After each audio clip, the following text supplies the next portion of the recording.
Olá, pessoal. Estamos aqui de volta e agora eu estou aqui presente mesmo, hein? Estou aqui porque aquele dia me colocaram aqui no virtual e eu acabei ficando quieto. Deu muito like, hein? Deu muito like. É isso aí. Sejam muito bem-vindos. Estou aqui na companhia... Eu sou o Everton, acompanhando meu amigo Paulo, amigo Marcelo. E estou aqui hoje recebendo um grande amigo, um grande colega aqui de casa, que é o Fernando Sávio. Fernando Sávio, que é jornalista, é escritor, ele é mestre em comunicação e mercado, ele é também coordenador do curso de publicidade da casa, ele também trabalha na empresa Samar aqui, ele é diretor gerente da Samar, e escritor de duas obras bacanas, né? E além de tudo, é um dos melhores caras para você chegar e sentar para tomar um guaraná e bater um papo, né? Fernando Sávio, seja bem-vindo. Eu que agradeço, obrigado mesmo, Everton, obrigado ao Marcelo, ao Paulo. Dizer que é um prazer estar aqui, viu? Eu agradeço muito o convite. É uma honra para a gente estar aqui. E principalmente sendo o Nunes Salesiano também, que é minha casa há 18 anos, né? É honra toda nossa. Inclusive participação de um profissional, né? Porque até então aqui a gente brinca, né? A gente pensa que sabe fazer alguma coisa e o profissional está aqui para nos ajudar, né? Profissional da comunicação. Exatamente. E espero que seja o melhor possível esse papo nosso. Não, e é muito legal isso, porque...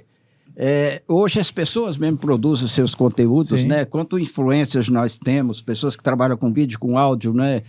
O próprio formato do que nós estamos falando aqui, que é uma coisa muito interessante, o podcast. O podcast é um arquivo digital, né? Que você depois disponibiliza para a internet. E ele é o rádio. Se você for analisar, nós estamos continuando o rádio aqui, né?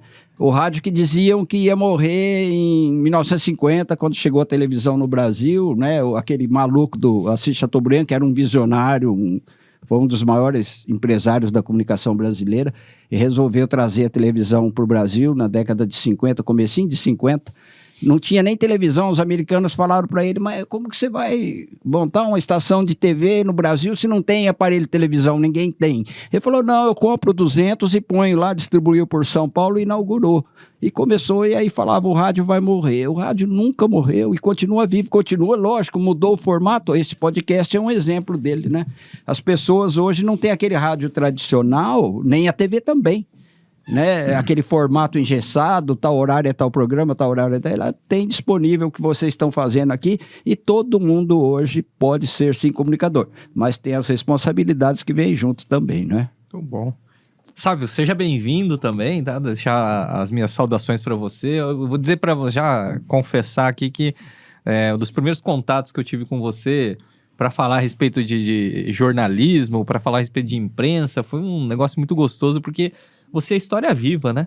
Você tem história viva e você conta dizendo, não é que você leu no livro, você participou da história da imprensa, do jornalismo aqui no Brasil, aqui em Araçatuba, né? Então eu já vou soltar aí, a minha primeira provocação para você é essa, né? Como foi? Você deu uma pitada aí falando do Assis Chateaubriand, visionário, como é que foi isso, a história da imprensa, do jornalismo, do rádio no Brasil, que você testemunhou aí?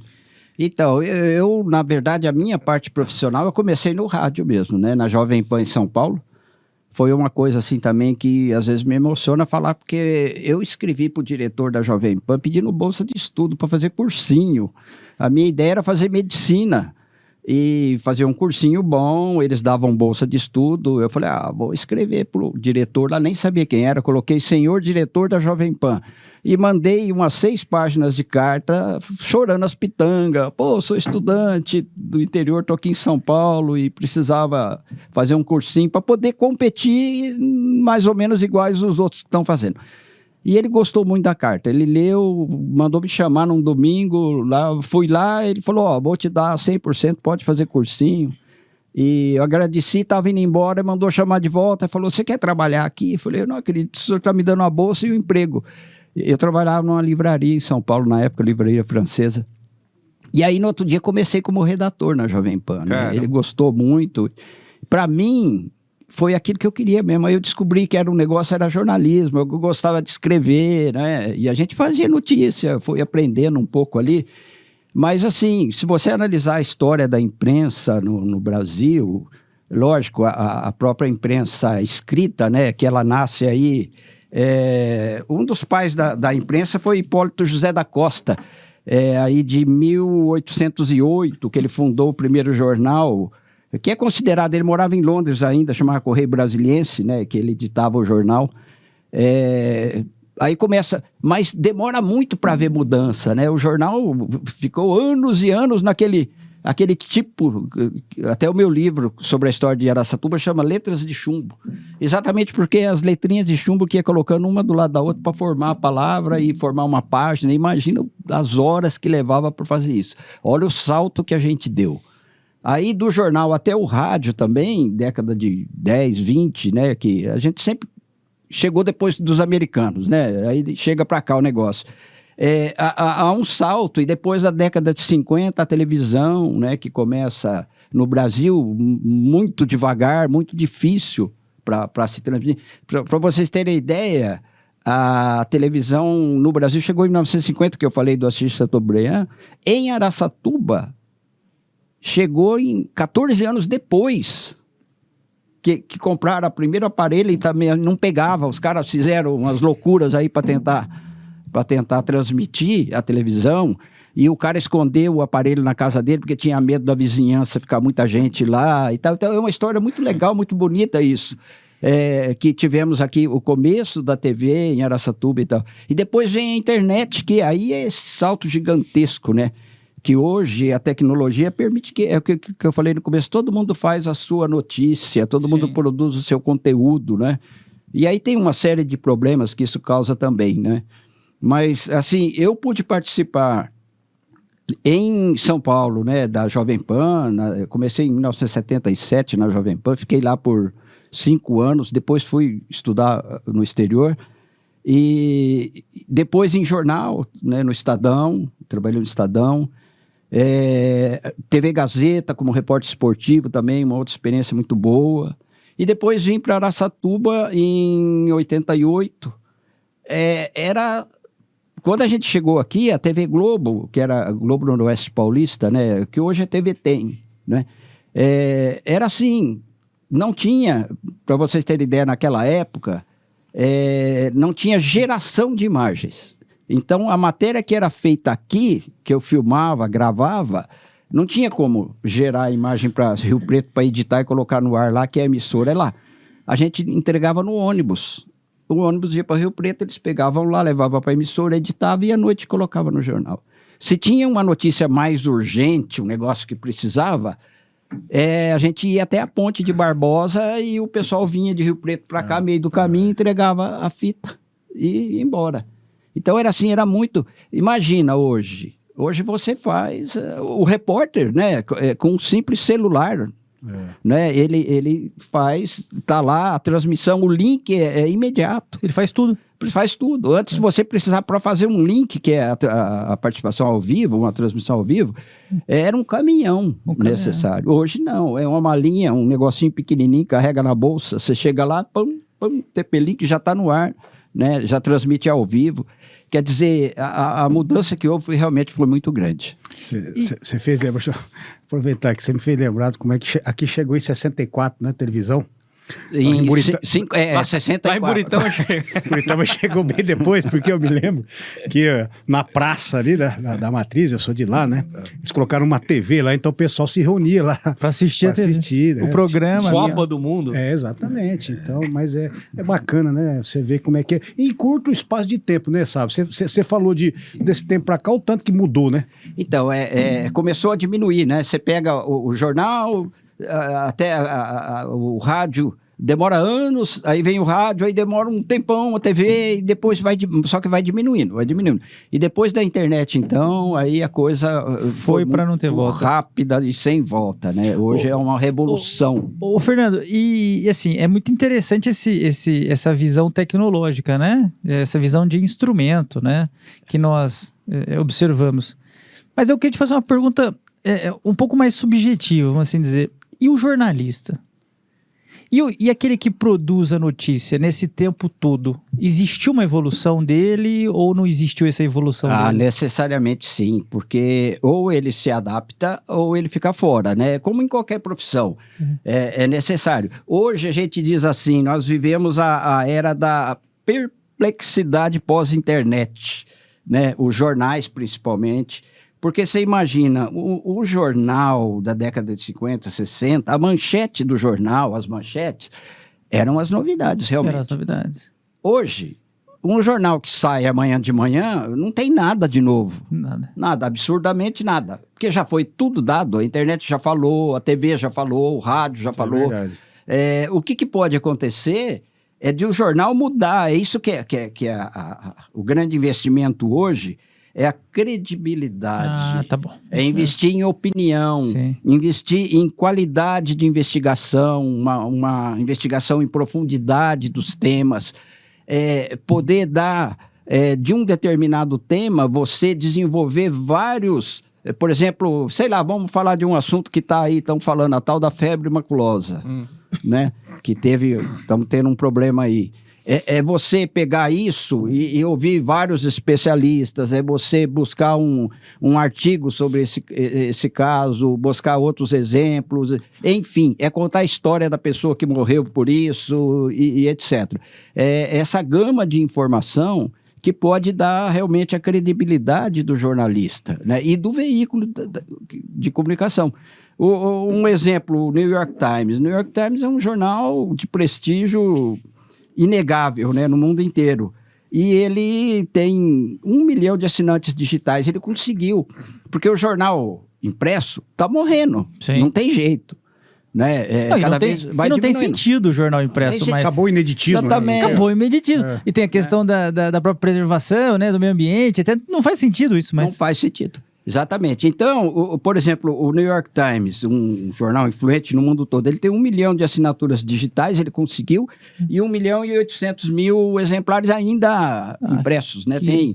Mas qual que é a grande briga deles, né? O plano estratégico. As prioridades vão sendo direcionadas para uma presença maior nas redes sociais, o jornal. Reportagem para celular, Sim. tablets, as plataformas, né? As plataformas, e aí um crescimento internacional. Por exemplo, o País, que é um jornal da Espanha também, é um jornal influente, né? Principalmente na língua latina, na América do Sul e etc. Então, há uma mudança realmente. A própria TV, a Globo como emissora, com aquela que eu falo, com a programação definida, a TV aberta que a gente chama hoje, ela já não tem a atenção da juventude, por exemplo. Sim, ninguém assiste mais. Quem que assiste novela? O pessoal mais de idade, certeza que assiste. Logicamente que é uma grande emissora e vai continuar sendo ainda. Influente, forte no jornalismo, né? Muito forte. Ela já descobriu isso há muito tempo atrás, né? Veja aí o Globoplay, por exemplo, né? A televisão, o conteúdo por demanda. Você vai assistir a hora que você quiser.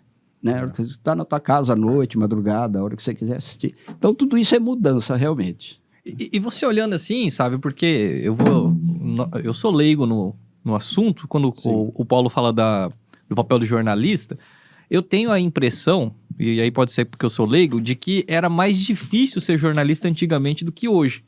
Como você falou aí, não tinha, por exemplo, vou dar um exemplo, não tinha imagem. Era escrito. E aí a gente tem aquela ideia de que, né, uma imagem vale mais do que 1000 palavras. Então é muito mais fácil você mostrar uma imagem do que descrever uma imagem. E hoje, como você falou, o cara pega o celular e transmite a notícia. Você acha que é mais difícil ou mais fácil ser jornalista hoje? Eu acho que não mudou muito nesse sentido, né? Se você se dedica mesmo à informação, a questão da apuração, o modelo de apuração não muda. Né? Muda a maneira de você transmitir essa informação. E aí, aquela história hoje, é uma discussão muito grande sobre isso também, porque pesa muito para o jornalista, porque ele precisa produzir imagens, ele precisa produzir o texto, ele precisa estar conectado nas redes, quer dizer... E tem que ser rápido. Acelerou, e tem que ser muito rápido. Sim, né? só ele fica para trás. Acelerou muito esse tipo de coisa. Fora a grande competição, né? Porque todo mundo produz informação. E aí mora o perigo também, né? Porque você fala, e aí, quem que produz? Qual que é o nível de responsabilidade, né? Porque o jornalista... Bom, são questões complicadas, né? Você fala, por exemplo, imparcialidade. Que a imprensa precisa ser imparcial. É difícil a imprensa ser imparcial. Se você for verificar mesmo, não existe essa imparcialidade. O que pode melhorar é a objetividade. É ser mais objetiva na apuração dos fatos, ter um compromisso com a verdade, ética. Mas muitas vezes não vende, né? Não vende, tem isso também.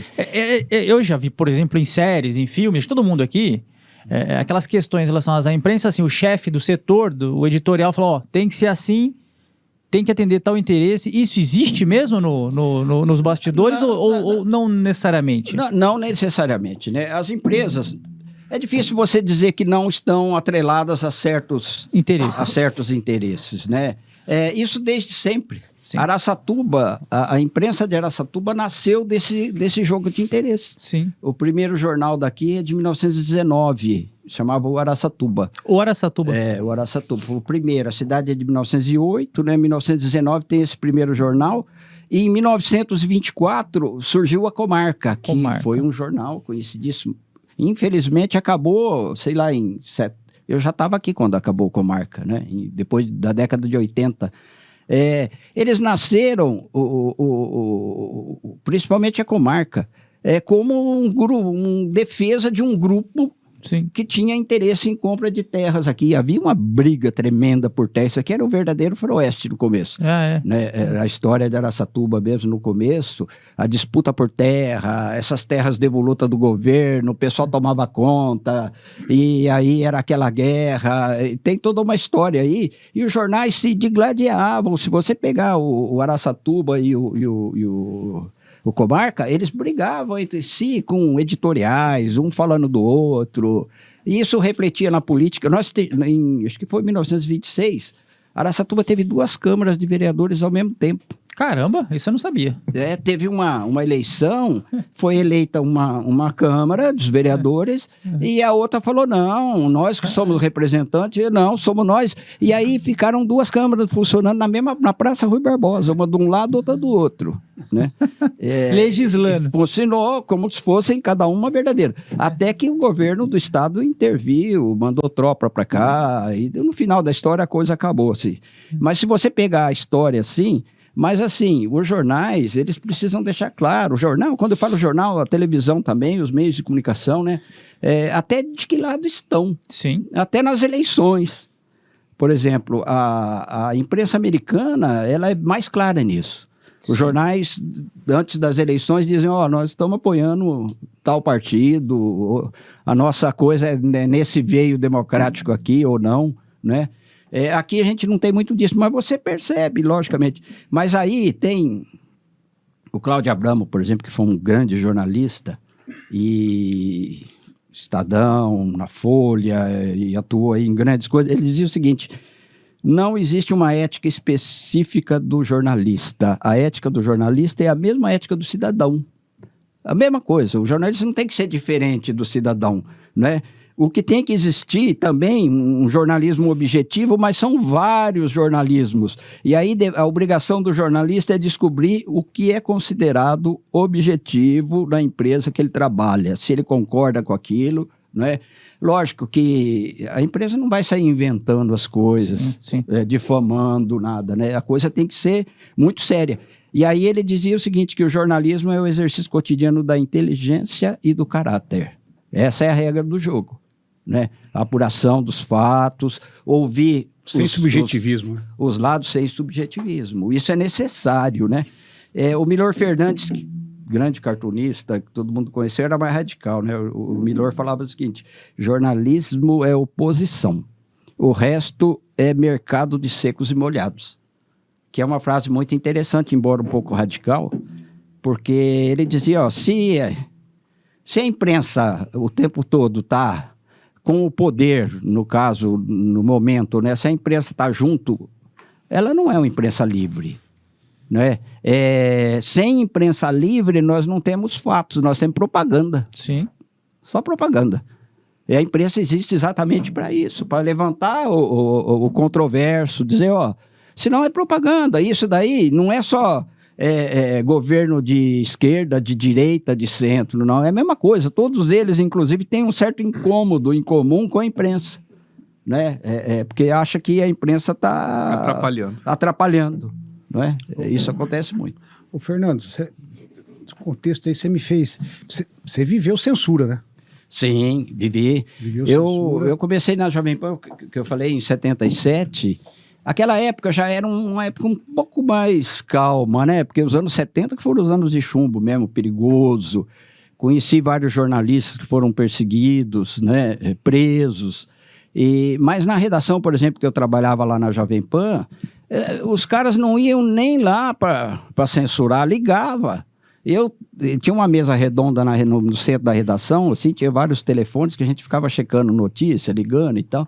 De repente tocava o telefone, o cara dizia, olha, essa notícia sobre, por exemplo, o movimento lá os operários lá do ABC, que houve uma época aí que o negócio era bastante agitado ali no ABC, os metalúrgicos. A notícia sobre isso está proibida. O repórter tinha ido lá durante o dia, acompanhado tudo, trazido, editado, estava tudo pronto para entrar no ar.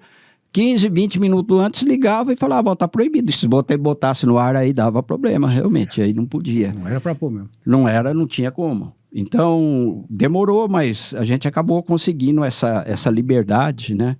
Que é necessária, a imprensa precisa ter realmente... A questão da liberdade de imprensa nem se discute, né? É uma coisa que tem que ter. O que você acha de hoje? Você acha que estamos beirando, estamos numa zona cinzenta daquela época?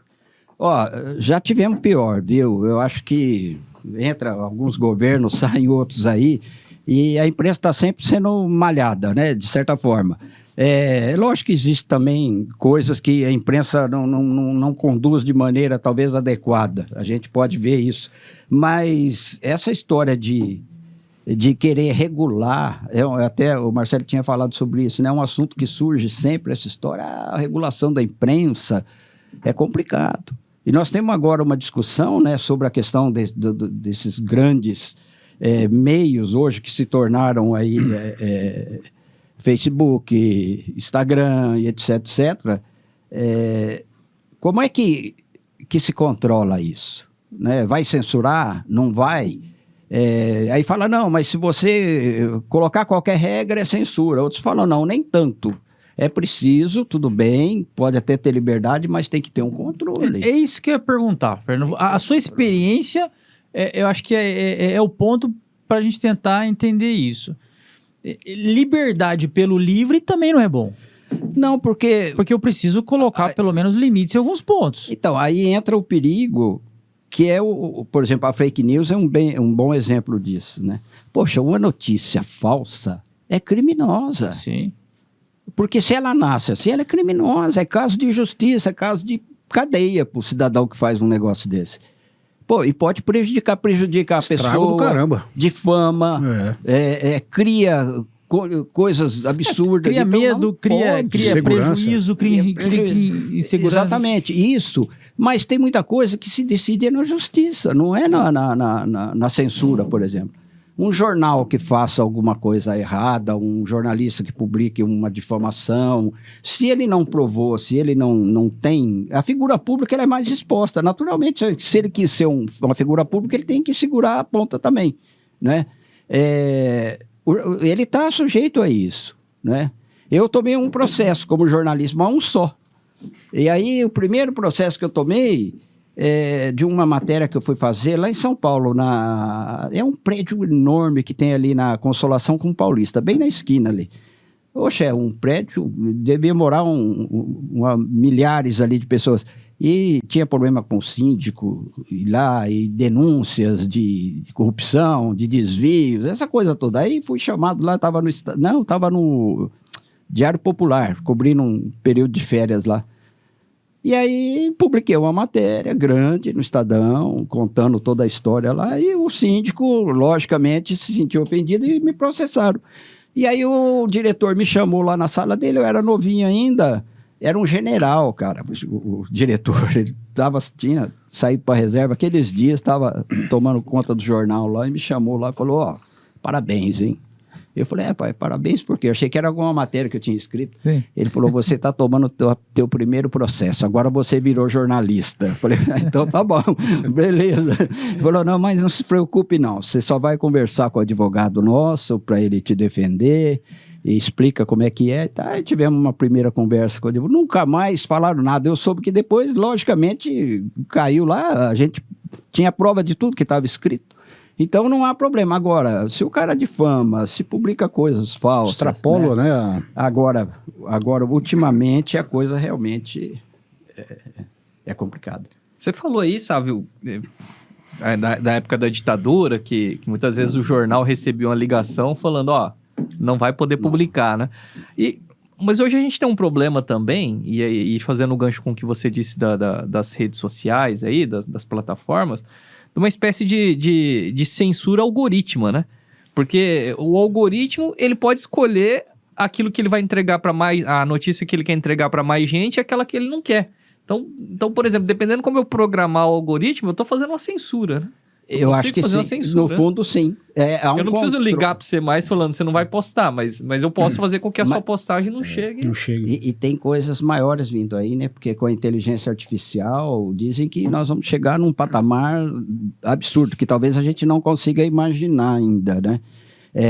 Exatamente de poder, pelo próprio algoritmo, você fazer uma espécie de censura daquilo, ou direcionar para quem você quer, com idade, com perfil, com todo tipo de informação. Isso é meio assustador até, né? Eu acho que tem o lado bom também, né? Tem o lado econômico, né? O lado do business em si. Mas quando a gente observa esse direcionamento aí em prejuízo, isso é complicado mesmo, porque isso influencia em eleições, né? Isso influencia coisa, né? em forma de se pensar na democracia. Então, aí tem uma frase muito legal que eu acho de Thomas Jefferson, que foi o terceiro presidente americano. Ele dizia o seguinte: se eu tivesse que escolher entre um governo sem jornais e jornais sem governo, eu não hesitaria em escolher a última opção, jornais sem governo. E realmente é isso, né? Sem imprensa livre, nós não temos democracia, né? Porque são os meios de comunicação, de qualquer modo, que levam o cidadão à informação. E agora, você não pode levar uma informação e dizer, ó, é isso aqui. Não, você tem que levar a informação com os vários abordagens do mesmo tema, de maneira que a pessoa possa concluir, tirar a sua conclusão. Eu não posso falar, aí entra a questão do texto no jornalismo também, né? O texto tem que ser objetivo, que ele tem que ter o tradicional como, quando, por quê e como, né? Por que isso? Porque você tem que levar a informação, não fazer o julgamento, de dizer, sou isso, aquilo. Não, sim. Você leva a informação, a pessoa, com base nas informações que você presta, ela tira a sua conclusão. E cada vez mais a gente vê aí os podcasts, as várias ferramentas atuais, os que têm credibilidade são exatamente os que passam informação segura.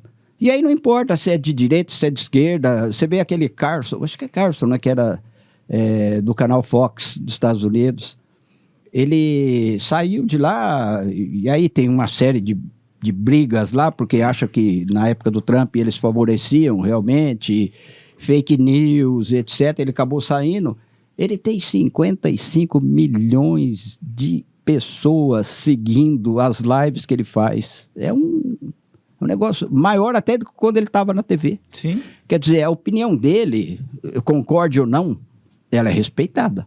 Sim. Né? As pessoas buscam informação lá com ele, como temos também de outras, de esquerda, de centro, não importa, né? O que a gente está falando é de comunicação, é isso que vale também, né? E Fernando, você falou no começo que você também trabalhou no esporte, é isso, né? Eu fui repórter esportivo um período lá. E como é que foi? Foi lá na beira do campo mesmo? Foi na beira do campo. Então, era outra coisa muito interessante. As coisas mudaram muito, né? É interessante. Ou eu tô ficando velho, né? Então, tem tudo isso. O esporte... Eu estava na época no Estadão e logicamente, lá tinham vários jornalistas, né, que faziam esporte também.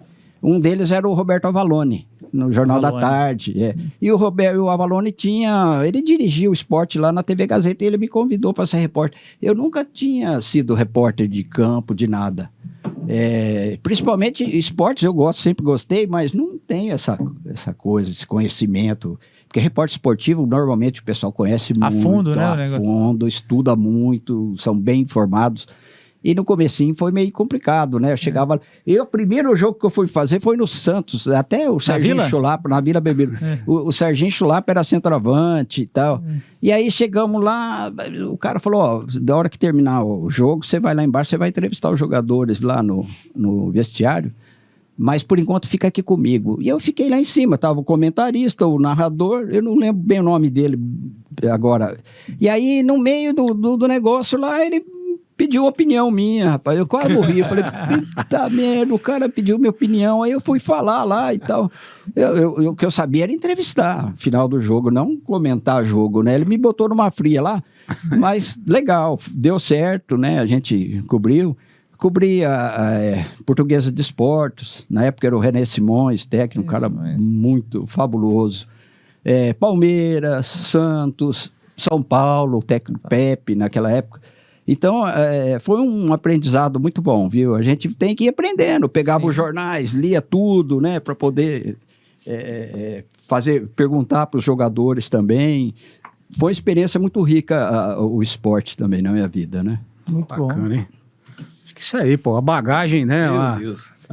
Uma viagem na história. Não, eu falo. E tem mais, rapidamente, viu? Porque você lembrou no começo do Adoniran Barbosa. Adoniran Barbosa, isso que eu ia falar pra você. Eu falei, poxa vida, eu trabalhava na Jovem Pan e tinha um programa à tarde que o pessoal... Bom, de manhã também tinha o Randall Juliano e à tarde tinha o Zusa Homem de Melo, que era um crítico excepcional de música, um cara que conhecia tudo de música. E é amigo de todo mundo. Os artistas iam lá direto por causa dele, no programa dele. E aí a gente acabava ficando lá, conhecia, sentava ali na tal da mesinha onde a gente ficava telefonando. E muita gente, a Elis Regina, né, ia muito lá. O Adoniran. E o Adoniran chegava à tardezinha, ele ficava lá, dava um tempo aí, ele falava para mim assim, ô menino, vamos descer comigo lá embaixo. A Jovem Pan era no 24º andar, lá na Paulista. Vamos descer lá embaixo comigo. Eu falava, vamos lá, seu Adoniran. Descia, ele chegava lá, vamos tomar uma. Eu falava, mas eu estou trabalhando. Não, só toma um gole aqui comigo. Ele era uma figura maravilhosa. E depois eu pensava, caramba, esse homem que compôs essa música, a gente canta nos bar no final da tarde, né? Coisa excepcional, uma pessoa fora de série, né? O Geraldo Vandré. O Vandré já estava numa fase complicada, porque... Eu não sei, sempre teve essa história que ele sofreu lavagem cerebral na ditadura e etc, né? E ele ficou meio perturbado mesmo, não sei, eram umas conversas meio esquisitas, né? Com o Vandré. Ele era advogado também, e cantor e tal. Depois ele andou aquele tempo aí que falam que ele sumiu e não sei o que e tal. E ele queria voltar, ele era funcionário público, então... Eu ia na casa dele, ele chegava, dava uns processos para eu ler lá, eu ficava na sala sentado, não, lê aí. Aí eu li os recursos que ele estava fazendo, eram uns negócios malucos, viu? Mas foi, assim, uma fase muito interessante. O Martim da Vila, a gente marcou uma entrevista uma vez, começou mais ou menos meio-dia, acabou, eram umas 5 e pouco da tarde. Nossa. Na beira da piscina, no hotel lá em São Paulo, tomando caipirinha, imagina como é que terminou... A entrevista, né? Então, foi sincero. Que bacana, rapaz. É uma história muito boa. Roberto Carlos, que hoje está aí. Inclusive, né? vem para Araçatuba, né? A informação parece que falaram, então, muito interessante. A gente fez uma entrevista com ele na época, eu não lembro bem o ano, mas sei lá, comecinho dos anos 80, por aí. No hotel ali, chama Brasilton, ali em São Paulo, comecinho da Rua Augusta ali, né? Martins Fontes, Augusta. E chegamos também por volta de umas 2 da tarde e saímos de lá com o Milton Parron, da Jovem Pan. E eu era o produtor, o Parron era o entrevistador, né? E aí foi até a Ivone Kaçuca, a secretária dele, que conseguiu pra gente. E ele nos recebeu lá. Também ficamos umas 5 horas lá. Legal. com ele, né? Entrevistando, conversando. Foi muito legal também. E eu saí de lá, falava, meu Deus do céu. Eu morava numa república, aquele monte de estudante. Chegava, pô, estava com o Roberto Carlos agora há pouco. Senta lá naquela baita de um... onde ele se hospedava lá no hotel, cheio de flores, chegava toda hora flores pro cara, parecia um negócio absurdo, né, de gente chegando, aquela coisa, e a gente fala, pô, como é que eu convivo? Essa coisa do jornalista também é legal, você convive com personalidades, principalmente numa capital como São Paulo, né, você convive com dificuldade, a gente ia nas favelas, na época de repórter policial principalmente, era muito duro você ver essa realidade, né? E a gente um dia estava de manhã na favela, naquela situação difícil, fazendo matéria. À noite estava num show convidado por artistas e tal, porque ia lá na rádio divulgar e tal, né? Na Rádio do Rock, por exemplo, eu fiquei um tempinho lá também. O Kid... Oh, meu Deus, agora me dá um branco no nome dele. O pessoal que frequentava lá também, que tinha programa, né, do rádio, também convidava a gente para essas festas, né? Kid Vinil. Kid Vinil. Kid Vinil, roqueiro. Rita Lee, estava muito lá, ia muito lá, era amiga dele, muito amiga dele. Bacana. Então, quer dizer, são coisas assim que é uma diversidade muito grande, né? O jornalista tem essa oportunidade de lidar. A gente falava uma coisa, ó, não ganho muito, Sim. mas tem um prazer muito grande, porque o trabalho, cada dia é um negócio diferente. A gente chegava lá na redação com a pauta de hoje, aí estava o chefe de reportagem que nem um doido lá, você vai investigar ouro no centro da cidade, venda de ouro. Lá vamos nós, passar uma semana naquele centrão investigando isso, venda de ouro, compra, essas coisas erradas. Aí chegava no outro dia, ó, você vai para tal lugar fazer tal matéria. Cada vez um assunto diferente, né? É muito interessante isso. É bem interessante. Assim, é uma realidade que eu particularmente eu me interesso muito porque a gente observa o outro lado, né? A gente observa a obra final. E o que existe por detrás, né, dessa construção toda, porque afinal de contas a história sendo escrita, né, a história sendo apresentada para todo mundo é interessantíssimo. Exatamente, a história sendo escrita. Exatamente. É muito interessante isso. Isso aí. Bom, deixa eu liberar o Fernando para Dona Rose. Dona Rose, muito obrigado por ter liberado o Fernando aqui. Depois a gente toma um café. Fernando, é um prazer, cara, estar aqui. Dá pra gente bater um papo, acho que a noite inteira aqui, né, pessoal? Tem história. Tem muita Tem história história, pra viu? caramba, Muita coisa para contar. Agradecer muito aí teu convite, cara.